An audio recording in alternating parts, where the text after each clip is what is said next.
আসসালামু আলাইকুম। গল্পের আলাপন চ্যানেলে আপনাদের স্বাগতম। পড়ছি প্রেমের বাজিমাত। লিখনিতে রোজ ও রোষা, পর্ব সংখ্যা ৪৮। আর আগে ফুঁসতে ফুঁসতে হেরার নামানের রুম থেকে বের হলো। দরজাটা এত জোরে বন্ধ করলো যে পুরো করিডোর কেঁপে উঠল। হাঁটতে হাঁটতে ফোন কানে ধরে কাপা গলায় বলে উঠল, আমি আর এই রুমে আসবো না, আর কক্ষো না। অসভ্য নির্লজ্জ একটা লোক। চোখের কোণে পানি জমে উঠেছে, কিন্তু সে কাঁদতে পারছে না। বুকের ভেতরটা শুধু ধকধক করছে। মাথার ভেতর হাজারো চিন্তা ঘুরছে। এই বিয়ে যদি হয়ে যায়, যদি সব সত্যি হয়ে যায়, যদি একটা ভুল সিদ্ধান্ত দুটো পরিবার ভেঙে যায়। করিডোরের একপাশে সে দাঁড়াতেই তার হাঁটু কেঁপে উঠল।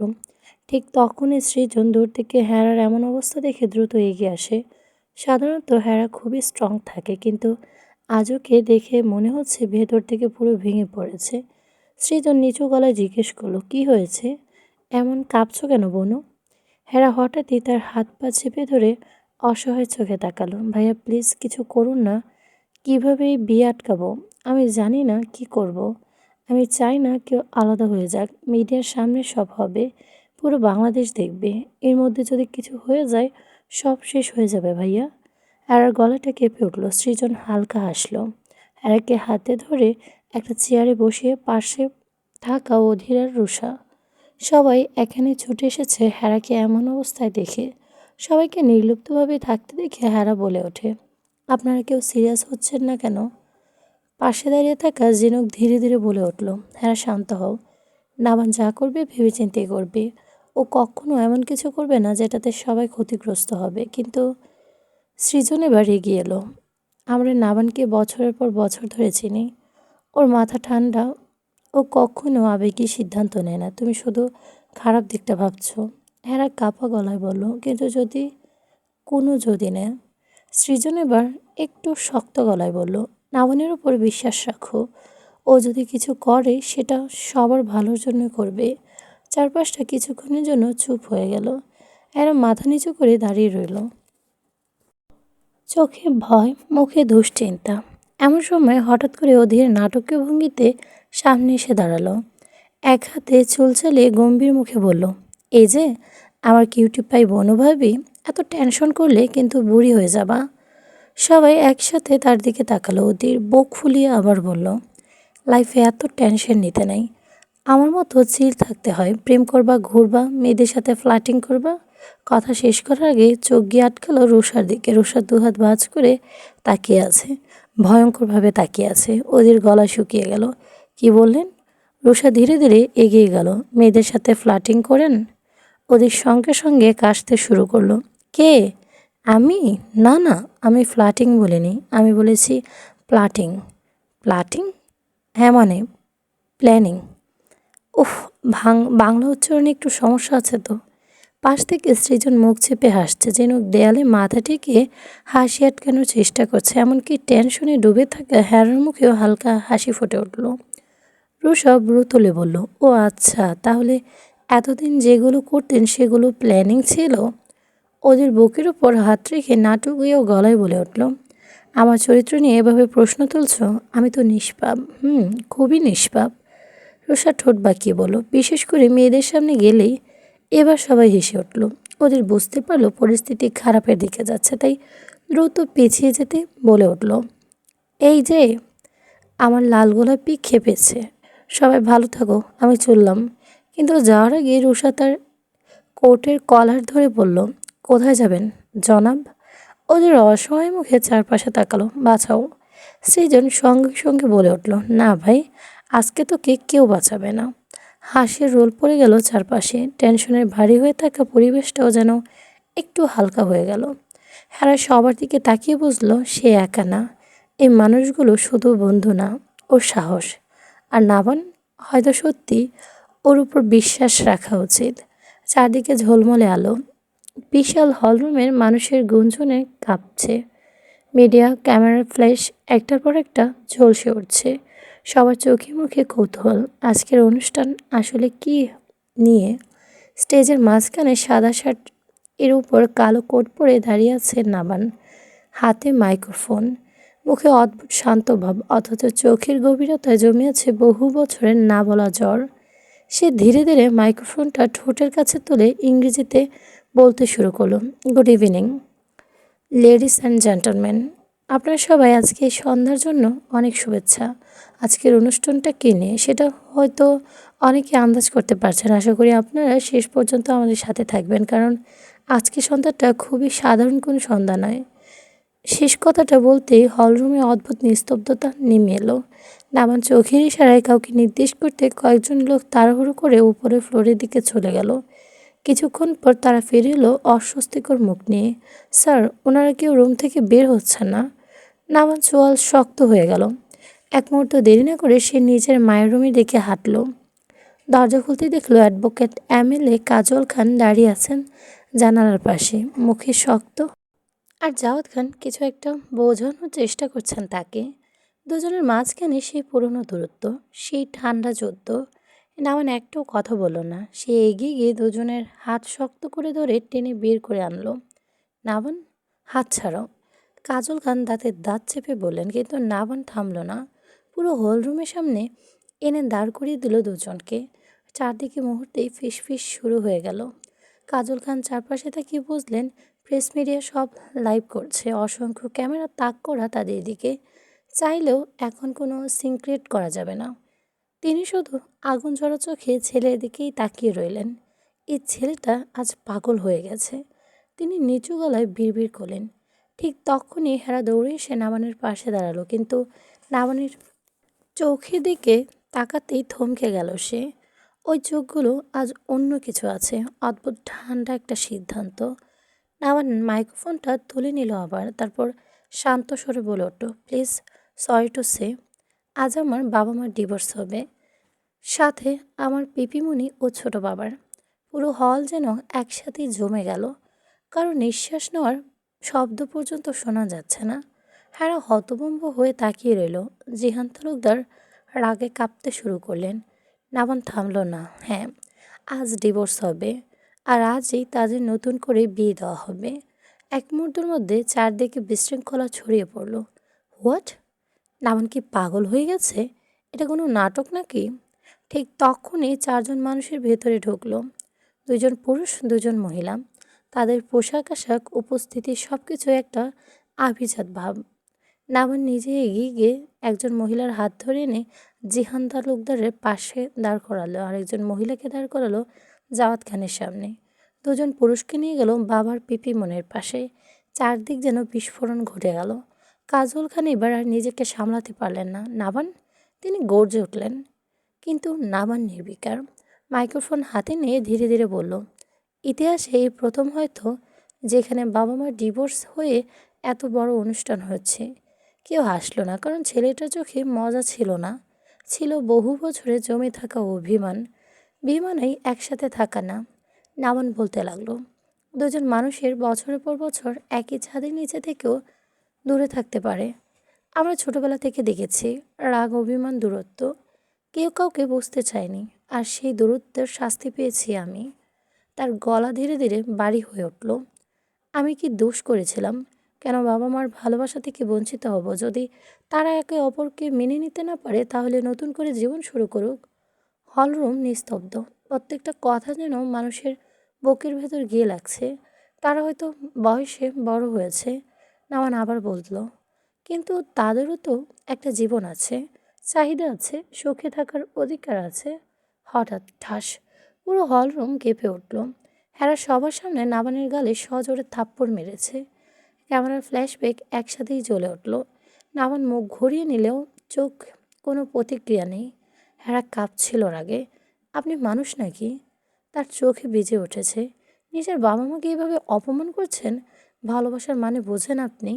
তাদের মুখ দেখে কি মনে হয় তারা একে অপরকে ছাড়া থাকতে পারবে? হেরার হঠাৎ আক্রমণে ঝিনুক অধীর সবাই বাকরুদ্ধ হয়ে যায়। সৃজন বলে ওঠে, এটা কি করলে বনু তুমি? ঝিনুক বিড়বিড় করতে থাকে, এত করে বললাম মেয়েটাকে, তাও একটু ধৈর্য ধরতে পারছে না। রুষা বলে ওঠে, মুখে কথা বল, মুখের কথার আগে তোর হাত চলে কেন রে ভাই? কেন পার্টিকে চকলেট হিরোর গায়ে থাপ্পড় মেরে দিলি? নাওয়ান ধীরে ধীরে আবার মুখ ফিরে তাকালো তার দিকে। তার চোখে কষ্ট, ভয়ঙ্কর কষ্ট, অপমান। নাওবান হেরার দিকে রেগে বলে ওঠে, যখন মানুষ রাগে কারণে নিজের সবচেয়ে আপন মানুষটাকে দূরে ঠেলে দেয়, তখন সেটা অপমান না। হেরা থেমে গেল। নামন এবার চারপাশে তাকালো, তারপর একে একে সবাইকে জিজ্ঞেস করলো, আন্টি, আপনি রাজি আমার বাবার পাশে দাঁড়াতে? মহিলা একটু ইতস্ত করে বললেন, হ্যাঁ, আমি রাজি। আরেকজন বললেন, তোমার মায়ের মতো নারীর পাশে থাকতে পারা ভাগ্যের ব্যাপার। তৌহিদা তালুকদারের সাথে যে ভদ্রলোক দাঁড়িয়েছিলেন তিনি বললেন, তৌহিদা ম্যাডাম খুবই মায়াবী একজন নারী। আমি রাজি নাবান। তোমার আত্মীয় হতে পারাও একটা ভাগ্যের ব্যাপার। জিহান তালুকদারের সামনে থাকা নারীটি লাজুক সুরে বলে ওঠে, তোমার ছোট বাবা খুবই ভালো মানুষ। প্রত্যেকটা মানুষ যেন আগুন হয়ে লাগছিল চারজন মানুষের বুকে। কাজল খান এবার কাঁপতে শুরু করলেন। জাওয়াত খান রাগে দাঁত চেপে তাকিয়ে আছেন, আর জিহান তালুকদার চোখ লাল হয়ে উঠেছে। হঠাৎ তিনি সামনে গেলেন, স্টপ ইট। তার বজ্রকণ্ঠে পুরো হলরুম স্তব্ধ হয়ে গেল। তিনি সোজা গিয়ে সে মহিলার পাশ থেকে সরে দাঁড়ালেন, তারপর কাজল খানের দিকে তাকিয়ে বললেন, কোনো ডিভোর্স হবে না। সবাই নিঃশ্বাস আটকে তাকিয়ে আছেন। জাওয়াত খান সেম কাজটা করলো, সবার সামনে গর্জে উঠলেন, রাগারাগি হয়েছে, ঝগড়া হয়েছে, তাই বলে এত বছরের সম্পর্ক শেষ হয়ে যাবে? বিয়ে করেছি এত বছর আগে, এখনও সেই মানুষটা আমার স্ত্রী, আর তাকে ডিভোর্স ইম্পসিবল। চারপাশ মুহূর্তে নিস্তব্ধ হয়ে গেল।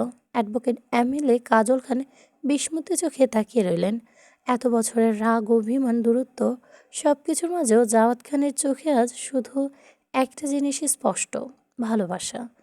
জাওয়াত খান ধীরে ধীরে সামনে এগিয়ে এলেন, তারপর সবার সামনে নিজের স্ত্রীর দিকে তাকিয়ে ধীর গলায় বলে উঠলেন, আর আমি, আমার বউ বেঁচে থাকতে অন্য কাউকে বিয়ে করব, দরকার হলে আমি আবার নিজের বউকে বিয়ে করব, 1000 বার করব।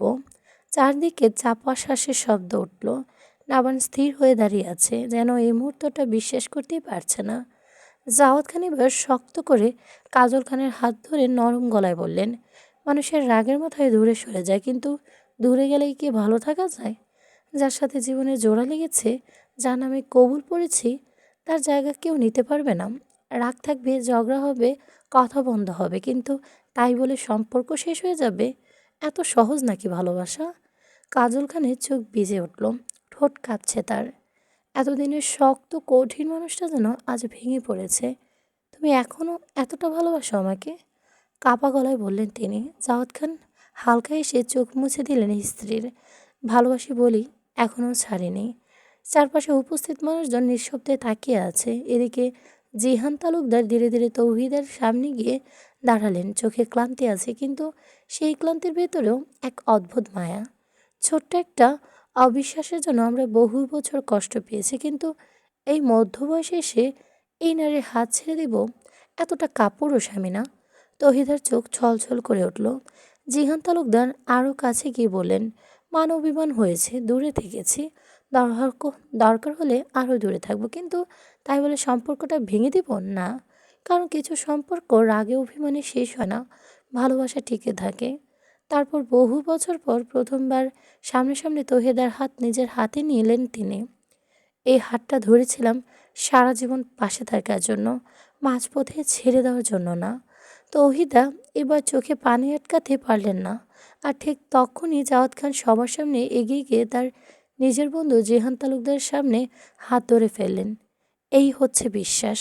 আমি হয়তো তোকে বিশ্বাস করতে পারিনি, ভুল করেছে, কিন্তু শুধুমাত্র একটা অবিশ্বাস শব্দের জন্য আমি আমার এত বছরের বন্ধুত্ব হারাতে চাই না। জিহান তালুকদার কিছুক্ষণ চুপ করে থেকে বন্ধুটিকে তাকিয়ে রইলেন। জাওয়াত খানের গলা ভারী হয়ে এলো। ক্ষমা করে দে ভাই, দূরে থাকা সহজ, কিন্তু এত বছরের সম্পর্ক নষ্ট করা খুব কষ্টের। মুহূর্তের মধ্যে দুই বন্ধু হাত শক্ত করে জড়িয়ে গেল।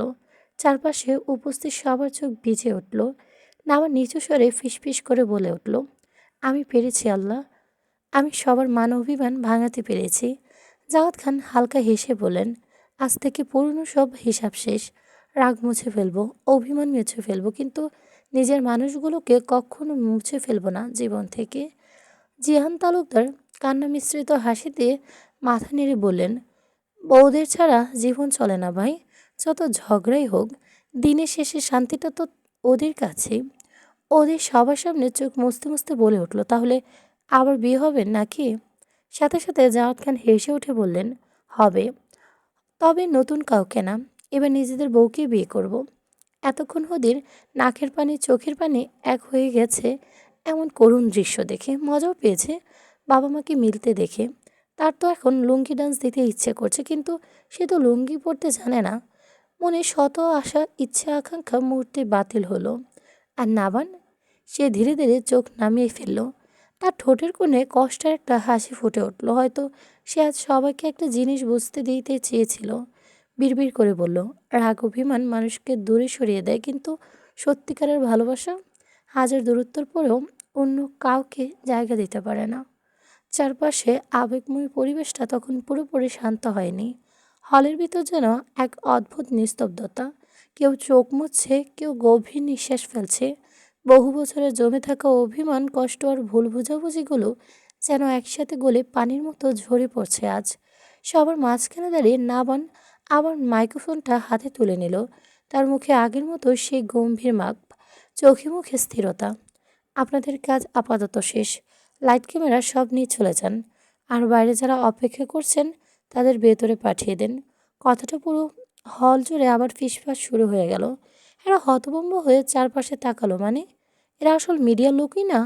সৃজন নদীর ঝিনুক তুষার হাসল, আর হেরার মাথায় যেন এক ঝটকায় সব পরিষ্কার হয়ে গেল। পুরো ঘটনাটা সাজানো ছিল। নামন শুরু থেকে তাদের সবাইকে এক জায়গায় আনার জন্য এই নাটকটা করেছে। তার বাবা মায়ের ভাঙা সম্পর্ক জোড়া লাগানোর জন্য, বছরের পর বছর জমে থাকা দূরত্ব মুছে ফেলার জন্য। আর হেরা, সে না বুঝে কত কিছু বলে ফেলেছে। একটা থাপ্পড়ও দিয়ে দিয়েছে। হেরা ঠোঁট কামড়ে নিচু হয়ে দাঁড়িয়ে রইল। নিজের উপর রাগ হচ্ছে তার। ঠিক তখনই রুষা পাশে এসে কানের কাছে ফিসফিস করে বলল, এবার বুঝেছিস তো কি করেছিস তুই? ওদের পাশ থেকে মুখ টিপে হেসে বলে উঠল, আরে, গালে তো ব্লাশন স্টিকার এখনও লেগে আছে। এত জোরে কি মারলে কিউটি পাই বনু ভাবি? সাথে সাথে চারপাশে চাপা হাসির শব্দ উঠল। হ্যাঁ, চোখ বড় বড় করে নিজের হাতের দিকে তাকালো। তারপর দাঁত চেপে মনে মনে নিজেই গালি দিল। আরেকটু বন্ধুত্বের মতো অপেক্ষা করতে পার কি হতো? সব দোষ এই মুখের আর হাতের। বেশি চলে সব। ইস, কি হবে এখন? রোজ কটমট করে চোখেই তাকিয়ে কোমরে হাত দিয়ে নাটকীয় ভঙ্গিতেই বলে উঠল, তুই আমার চকলেট হিরো ভাইকে মারলি শালি? একটু ধৈর্য নাই। হ্যাঁ, এবার মুচকি এসে আরও আগুনে ঘি ঢালল। আরে, আমি কি জানতাম না কি উনি সব ধানের উল্টো দিবে? সবই তো সত্যি ভেবেছিলাম, কিন্তু উনি যে এত নাটকবাজ কে জানতো? আমাকে আগে একটু বললে কি হতো? আমিও তো তাদের মেয়ে, তাই না? আমারও তো জানার অধিকার আছে। রোজ ঠান্ডা গলায় উত্তর দিল, কিছু সম্পর্ক জোর করে ভাঙা যায় না, শুধু মানুষের সত্যি বুঝতে একটু সময় দিতে হয়। তার গভীর কণ্ঠ শুনে হেরা চুপ হয়ে গেল। এমন সময় জেহান তালুকদার ধীরে ধীরে সামনে এগিয়ে এলেন। তার চোখ ভেজা। নামান মাইকে আবারও বলল, আর গাজীপুরের যেসব সম্পত্তি আছে সেগুলো আমার ছোট বাবার নামে উইল করে দিন। এখানে কাগজপত্র আছে। কথাটা শুনে সবাই অবাক হয়ে গেল। জিহান তালুকদার অবিশ্বাস নিয়ে তাকিয়ে রইল নাবানের দিকে। তারপর এক ঝটকায় নাবানকে জড়িয়ে ধরলেন। গলা কেঁপে উঠল তার। ভাগ্নে, তুই এত বড় হয়ে গেলি কবে? নাবান মৃদু হেসে কানে কানে বলল, এখন কিন্তু আর ভাগ্নে বলা যাবে না। আমি কিন্তু তোমার মেয়ের জামাই। একটু সম্মান দিয়ে ডাকবেন শ্বশুর মশাই। নাবেন এবার হাত তুলে সবাইকে শান্ত করল। আর হ্যাঁ, আঙ্কেল আন্টিকে ধন্যবাদ। এরা আমাদের কলেজের প্রফেসর। পুরো প্ল্যানটা সফল করতে অনেক সাহায্য করেছেন। সবার সাথে সাথে তাদের দিকে তাকালেন। নাবান আবার ধীরে ধীরে বলতে শুরু করলেন, তোমরা সবাই ভুল বুঝেছিলে। এখানে কোনো আসল মিডিয়া নেই। সবই আমার ছেলে পেলে। এখানে যেসব লোক আছে তারা সবাই আমার পরিচিত মানুষ। আজকের অনুষ্ঠানটা কাউকে ছোট করার জন্য না। সে একবার নিজের বাবা মায়ের দিকে তাকালো, তারপর শান্ত গলায় বলল, যেদিন আমাদের পরিবারটা ভেঙে গিয়েছিল ঠিক সেই দিনটা আমি আবার নতুন করে বেছে নিয়েছি। কারণ কিছু তারিখ শুধু কষ্টের স্মৃতি হয়ে থাকতে নেই, সেই তারিখকে নতুন সুখ দিতে হয়। চারপাশ নিস্তব্ধ। কারো মুখে কোনো কথা নেই। নামান আবার বলল, আজ কোনো ডিভোর্স অনুষ্ঠান না, আজ আমাদের পরিবারের সুখ ফিরে আসার দিন। হ্যাঁ, এবার চোখ মুছল চুপচাপ। রোজের কাঁধে মাথা রেখে ফিসফিস করে বলল, তোর এই অসভ্য ঘিটারওয়ালা হিরো কিন্তু সত্যি সত্যি সিনেমার নায়ক। আমার সবার দিকে তাকিয়ে শেষবারের মতো বলল, তো সবাই রেডি হয়ে যান। আজকে কেউ মন খারাপ করবেন না। সবাই আনন্দ করুন। ঠিক তখনই, এক মিনিট, এক মিনিট, সবাই এত কান্নাকাটি বন্ধ করো প্লিজ। হঠাৎ করে অধীর মাঝখানে ঢুকে পড়ল। সবাই অবাক হয়ে তার দিকে তাকালো। অধীর দুহাতে কোমর দিয়ে নাটকীয় ভঙ্গিতে বলে উঠল, এই ইমোশনাল, আমি আর ইমোশন নিতে পারছি না। আজ 5 মিনিট চলে আমি নিজেকে কাউকে জড়িয়ে ধরে কাঁদতে শুরু করে দিতাম। চারপাশে হাসির শব্দ হলো। সৃজন মাথা নেড়ে বলল, তুই আবার শুরু করলি? ওদের সঙ্গে সঙ্গে বুক ফুলিয়ে দাঁড়ালো। না মানে দেখেন, এতক্ষণ যা দেখলাম, আমি অফিসিয়ালি ঘোষণা দিচ্ছি এই পরিবার ডিভোর্স হবে না। এখানে সর্বোচ্চ যা হবে তা রাগ করে 3 দিন কথা বলা বন্ধ। সবাই এবার একটু হেসে ফেলল। ওদের থামার ছিল না। সে হঠাৎ করে জাওয়াতখানার জিহান তালুকদারের মাঝখানে গিয়ে দাঁড়িয়ে দুজনের হাত উপরে তুলে ধরল। দেখুন দর্শকবিন্দু, বহু বছরের অবিশ্বাস, অভিমান আর ঝগড়ার পর আজ আবার ফিরে এসেছে বন্ধুত্ব ইউনিভার্স। সৃজন কপালে হাত দিয়ে বলে, এই ছেলেকে কেউ থামা। অধীর সঙ্গে সঙ্গে বলে উঠল, না থামবেন না। আজকে আমার ভেতরের শিল্পী জেগে উঠেছে। হঠাৎ করেই চারপাশে তাকিয়ে গম্ভীর মুখে বলল, আচ্ছা এখন যেহেতু সবাই ঠিক হয়ে গেছে তাহলে একটা লুঙ্গি ডান্স হয়ে যাক। সবাই হতভম্ব। সৃজন চোখ কুঁচকে বলল, লুঙ্গি পরে লুঙ্গি ডান্স দেয়? তুই প্যান্ট পরেছিস। অধীর নিচের দিকে তাকিয়ে থেমে গেল। তারপর অন্তত দুঃখে ভরা গলায় বলল, এটাই তো বুঝলি না ভাই, মনের ভেতর লুঙ্গি আছে কিন্তু শরীরে নাই। হঠাৎ সোফার ওপর উঠে শার্টের দুপাশ ধরে লুঙ্গির মতো করে নাচতে নাচতে বলে উঠল, ও হো, লুঙ্গি ডান্স, লুঙ্গি ডান্স। ঝিনুক চিৎকার করে উঠল, নাম নিচে, সোফা ভেঙে ফেলবি। ওদের সঙ্গে সঙ্গে নাটকীয় ভাঙে ঘুরে বলল, ব ভাঙতে দে তুষারপাতের বউ, আজকে সম্পর্কে জোড়া লেগেছে, একটা সোফা গেলে যাক। এতে জাওয়াত খান হাসতে হাসতে বললেন, এই ছেলেটারে বিয়ে দিলে বউ পালিয়ে যাবে। ওদের সঙ্গে সঙ্গে বুক চাপড়ে বলে উঠল, না বাবা, আমার বউ পালানোর আগে আমি তারে ধরে বলবো, রাগ করো, ঝগড়া করো, কিন্তু ডিভোর্স ইম্পসিবল। এ কথা শুনে আবার সবাই মুখ টিপে হাসলো। মাইক নিয়ে দাঁড়িয়ে অধীর বিখ্যাত গান গাইতে শুরু করলো। ডিভোর্স পেপার রেডি ছিল, কলম ছিল হাতে। শেষে দেখি দুজনে বসে সেলফি তুলতেছে সাথে। এত বছরের রাগ গলেছে, অভিমান সব পালাইছে। ডিভোর্সের সেই স্টেজটাই এখন বিয়ের মঞ্চ সাজাইছে। আগে ছিল তোমারে ছাড়বো, এখন বলে কোথায় যাব। আগে ছিল আলাদা রুম, এখন আবার একই বালিশ চাও। ডিভোর্সের ডেট ক্যান্সেল করে হয়েছে নতুন প্ল্যান। একই মানুষ আবারের বিয়ে। এইটা আসল ভালোবাসার গান। পা টিপে টিপে করিডোর পার হচ্ছিল হেরা। চারপাশে ঝলমলে আলো, নিচতলা অনুষ্ঠান নিয়ে হট্টগোল, হাসি শব্দ, মিউজিক সব মিলে বাড়িটা যেন উৎসবের রঙে ডুবে আছে। আর সেই সুযোগটাই নিচে চেয়েছিল সে। চুপি চুপি নামানের রুমের সামনে এসে দরজার হাত রেখে আচমকা একটা শক্ত টানে পুরো শরীরটা পেছনে সরে গেল। আহ! শব্দটা পুরোপুরি বের হওয়ার আগেই একটা শক্তপোক্ত হাত এসে তার মুখ চেপে ধরল। হ্যাঁ, ভয়ে বড় বড় চোখ করে তাকাতে দরজার ভেতর থেকে লক করে দিল। সাদা শার্টের বোতাম দুটো খোলা, চোখে অদ্ভুত তীব্রতা, আর ঠোঁটের কোণে সেই বিপজ্জনক হাসি, শান্ত হাসি। সেই অনেকক্ষণ ধরে অপেক্ষা করছিল। হ্যাঁ, কাঁপা কাঁপা চোখে তাকিয়ে উহুম উহুম শব্দ করতে লাগলো। বুকের ভেতরটা ধকধক করছে। এত কাছাকাছি নাবান। ছেলেটার নরম নিঃশ্বাস, গরম নিঃশ্বাস তার চোখের উপর এসে লাগছে। নিচে এত শব্দ যে সত্যি চিৎকার করলেও কেউ শুনবে না। নাবান ধীরে ধীরে হাত সরিয়ে নিতে হেরা কাঁপতে কাঁপতে বড় একটা নিঃশ্বাস নিল। আপনি আচমকা টান দিলেন কেন? নামান কোনো উত্তর দিল না। সঙ্গে সঙ্গে শুধু ধীরে ধীরে আরও কাছে এগিয়ে আসলো। এতটাই কাছে যে হেরার পিঠ দরজার সাথে ঠেকে গেল। তারপর নিচু গলায় বলল, তখন সবার সামনে থাপ্পড় মারলে কেন আমায়? কথাটা ভেতরে রাগ ছিল, কিন্তু সে রাগের মাঝে অদ্ভুত কোমলতা লুকিয়েছিল। হেরা থমকে গেল। চোখ নিচু করে ফিসফিস করে বলল, আসলে আমার ভুল হয়ে গেছে। ভুল? আমার মৃদু হেসে মাথা কাত করলো। আমি বলেছিলাম চুপচাপ দাঁড়িয়ে থাকতে, তুমি সেটা না করে সবার সামনে আমাকে থাপ্পড় মারলে। সে একটু ঝুঁকে এলো, তার কণ্ঠে আরও ভারী হয়ে উঠল। এই শেহতাজ খান নাবানকে আজ পর্যন্ত কোনো মেয়ে থাপ্পড় মারার সাহস তো দূর, চিন্তা করার সাহসও পায়নি। আর তুমি? হ্যাঁ, শুষ্ক ঢোক গিলল। আমি বুঝতে পারিনি সত্যি। আপনি আগে থেকে বললে আমি কখনো এমন করতাম না। তাই আমি সরি। হুস। নামান তার ঠোঁটের সামনে আঙুল রাখলো। এত সহজে মাপ পেয়ে যাবে ভাবছো? হেরার বুক কেঁপে উঠল। ছেলেটার চোখ দুটো যেন তাকে গিলে খাচ্ছে, অথচ সেই দৃষ্টিতে অসম্ভব এক টান ছিল। ভয়ের মাঝেও কেন জানি বুকের ভেতর অন্যরকম কাঁপুনি উঠছিল।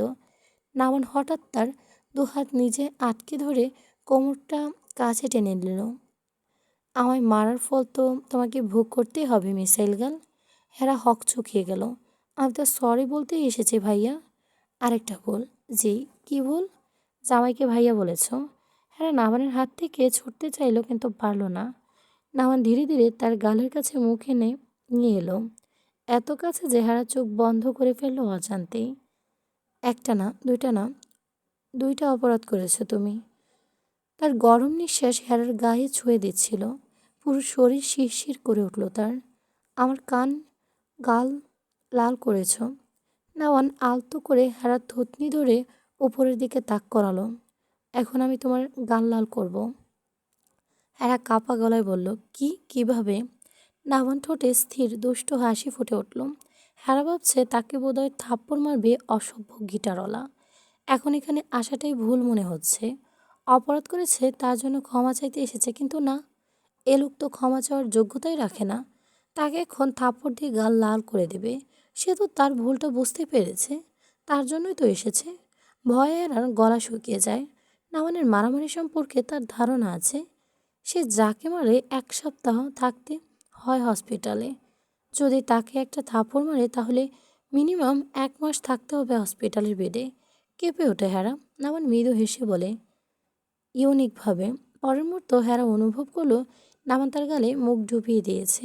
একটা নরম কামড়, খুব জোরে না, কিন্তু এত ধীরে, এত গভীরভাবে যে পুরো শরীর কেঁপে উঠল তার।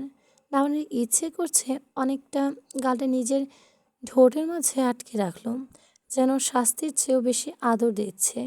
হেরা চোখ বন্ধ করে ফেলল। তার আঙুলগুলো অজান্তে নাবানের শার্ট খামচে ধরে।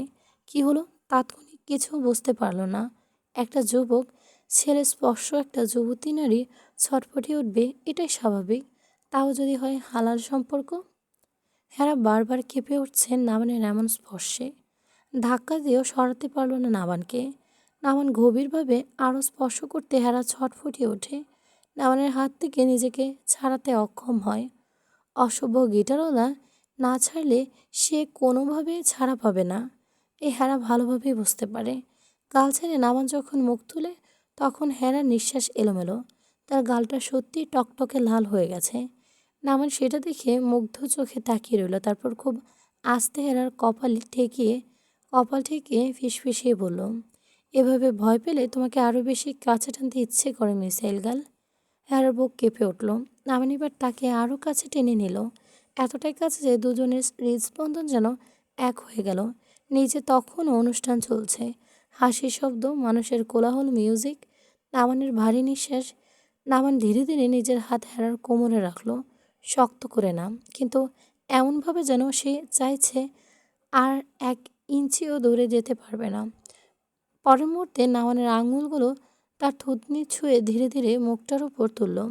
চোখে চোখ পড়তে হেরার বুক কেঁপে উঠল। সেই চোখে আজ অন্যরকম কিছু আছে, অধিকার, আসক্তি আর গভীর এক ভালোবাসা, যেটা মুখে না বললেও স্পষ্ট বোঝা যায়।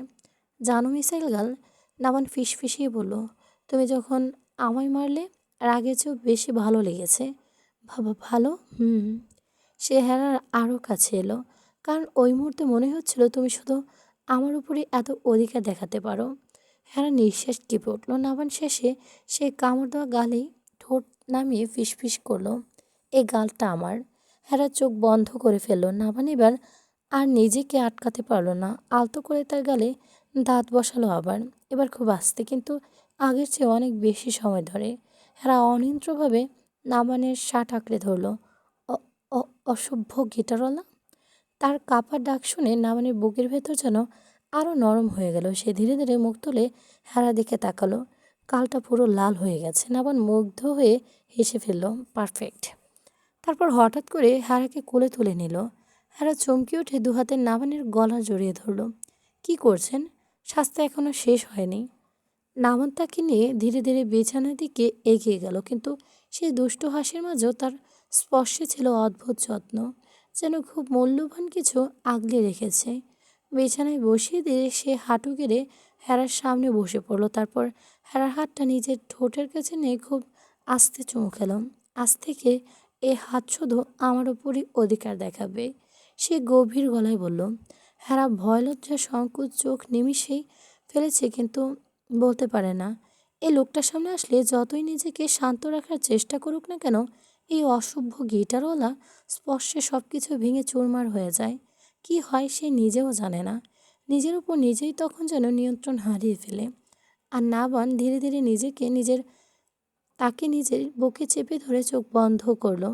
বাইরে তখনও অনুষ্ঠান চলছে, আর এই রুমের ভিতরে দুটো হৃদয়ের নিস্তব্ধ একে অপর আরও গভীর ডুবে যাচ্ছিল। নাবান এমন হালকাভাবে জড়িয়ে ধরা হেরা স্তব্ধ হয়ে যায়।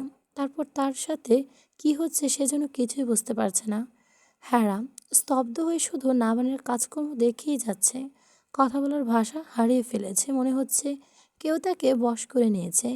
জড়িয়ে রাখা অবস্থায় নাবান হেরার কানের কাছে ফিসফিস করে বলে উঠল, তুমি আমার উপর অধিকার খাটাবে সবার সামনে, আর আমি এই চার দেয়ালের তোমার উপর অধিকার খাটাবো। হিসাব ক্লিয়ার। বন্ধ রুমটার ভেতর তখন নিঃশব্দ এক অনুভূতির ঝড় চলছিল। বাইরে থেকে দেখলে হয়তো মনে মনে হতো দুজন মানুষ শুধু চুপচাপ দাঁড়িয়ে আছে, অথচ ভেতরে এক একজনের সমস্ত অনুভূতির জোয়ার করে বোঝাতেই ব্যস্ত। আর অন্যজন সেই অনুভূতিগুলো বুঝতে না বোঝার দেয়াল তুলে রেখেছে।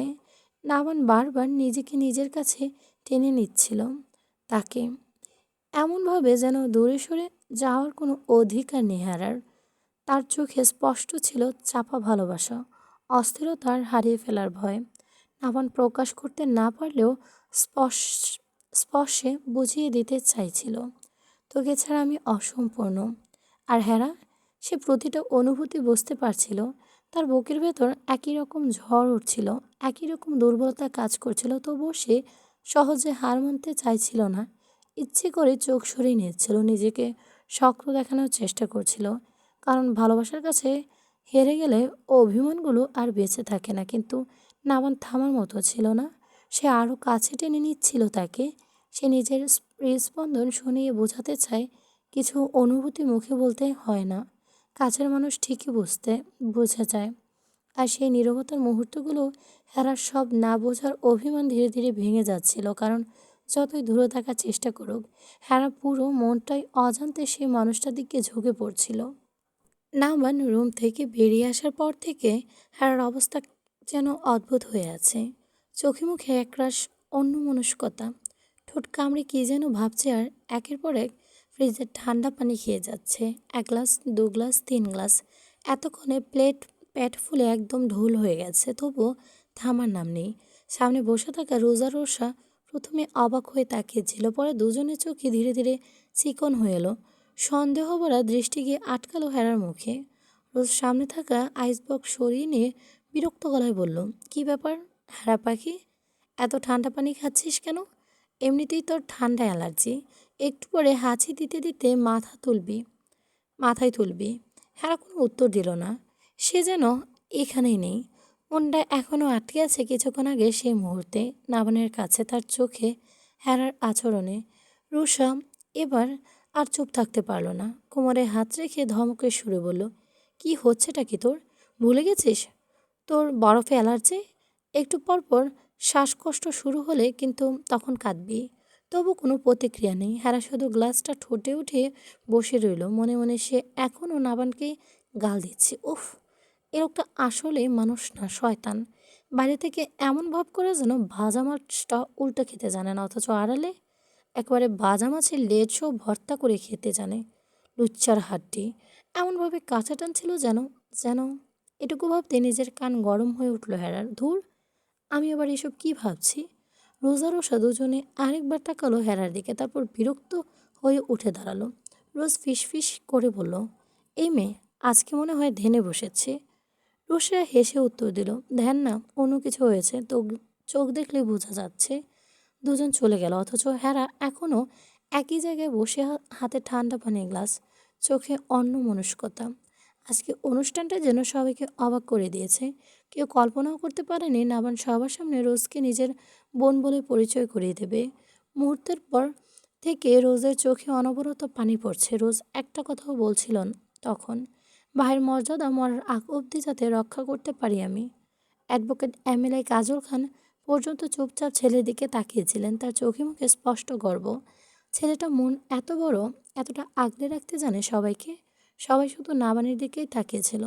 এত বড় একটা অনুষ্ঠান কি সুন্দরভাবে সাজায় সামনে নিল, অথচ হেরার মাথায় তখন অন্য যুদ্ধ। সে এখনও বুঝে উঠতে পারছে না এই গম্ভীর রাগী কম কথা বলা মানুষটা এমন। আর সেই ভাবনার ফলেই বেচারি একের পর এক ঠান্ডা পানি খেয়ে যাচ্ছে। এদিকে অনুষ্ঠান শেষ, অতিথি চলে গেছে, বাড়িটা ধীরে ধীরে শান্ত হয়ে এসেছে, কিন্তু হেরা সে এখনও সোফায় বসে ধ্যানমগ্ন সাধুর মতো গ্লাস হাতে নিয়েছে। দূর থেকে পুরো দৃশ্যটা দেখছিল নাবান। তার ঠোঁটের কোণে ধীরে ধীরে দুষ্টু হাসি ফুটে উঠল। হেরার কাছে এসে ফিসফিস করে বলে ওঠে, এতক্ষণে মাথা থেকে আমি নামিনি বুঝি? তাও হেরা চুপ। নাবান এবার চুপচাপ রান্নাঘরের দিকে এগিয়ে একটা বোতলে বরফ পানি ভরে নিয়ে আসে। তারপর নিঃশব্দে এসে দাঁড়ায় হেরার পেছনে। হেরা তখন নিজের জগতে ডুব। না না, ওইভাবে কাছে টানা উচিত হয়নি, কিন্তু উফ। ঠিক তখনই ঝপাত বরফ ঠান্ডা পানি মুখে মাথার উপর ঢেলে দিল নাবান। ঠান্ডার শখে হেরা প্রায় লাফিয়ে উঠল। আ চোখে মুখ কুঁচকে পুরো ভিজে একাকার হয়ে গেল। কয়েক সেকেন্ড বুঝতে পারলো না কি হয়েছে। তারপর সামনে দাঁড়িয়ে থাকা নাবানকে দেখে চোখ বড় বড় হয়ে গেল। নাবান দুহাত বুকের কাছে ভাঁজ করে দাঁড়িয়ে আছে, ঠোঁটে সেই বিরক্তিকর সুন্দর হাসি। অত গরম লাগছিল তোমার? ভাবলাম একটু ঠান্ডা করে দিই। হ্যাঁরা হাঁ করে তাকিয়ে রইল। মুখ খুলে কিছু বলতে যাবে, আপনি একটা কথাটা শেষ করার আগে নাবান আরও ঝুঁকে এলো, এতটাই কাছে যে হেরা নিঃশ্বাস আটকে গেল। নাবান নিচু গলায় বলল, কি আমি? হেরা তোতলাতে লাগলো। আপনি মানে আপনি একটা। নাবানের ঠোঁটে হাসিটা আরও গভীর হলো। বলতে পারছে না কেন। হেরা এবার দাঁত চেপে বলল, দূরে যান। যাব না। কেন? নাবান ধীরে ধীরে আরও ঝুঁকে এলো। তার বেজা চুলের ডগা থেকে টুপটুপ করে পানি পড়ছে। আর সেই মুগ্ধ চোখে হেরার রাগী মুখটা দেখছে। তারপর খুব শান্ত গলায় বলল, তোমাকে জ্বালাতে ভালো লাগে? হেরা বুকের ভেতরটা কেমন যেন কেঁপে উঠল। এ লোকটা ইচ্ছে করে এমন করে, ইচ্ছে করেই তার মাথা এলোমেলো করে দেয়। হেরার রাগ দেখে মুখ ঘুরিয়ে নিতেই নাবান হঠাৎ তার বেজা চুলে একগুচ্ছ আঙুল পেঁচিয়ে ধরে। আর ঠান্ডা পানি খাবে? হেরা চোখ রাঙিয়ে বলল, খাবো। আপনার কি? নামান মুচকি এসে আরও কাছে এলো। আমার অনেক কিছু। খুব তো হট হয়েছিলে। করে দিলাম তো ঠান্ডা। যদিও ভাবতে পারিনি এক বোতল পানি ঢালতেই এত দ্রুত কুল হয়ে যাবে তুমি। নাবানের ঠোঁটের কোণে সে চিরচেনা বাঁকা হাসি। বেজা চুল থেকে টপ টপ করে পানি পড়ছে হেরার গালে। রাগে তার গাল লাল হয়ে আছে, চোখ দুটো জ্বলছে আগুনের মতো। আপনি একটা অসভ্য, জানেন আপনি? নামান ধীরে ধীরে তার দিকে এগিয়ে গেল।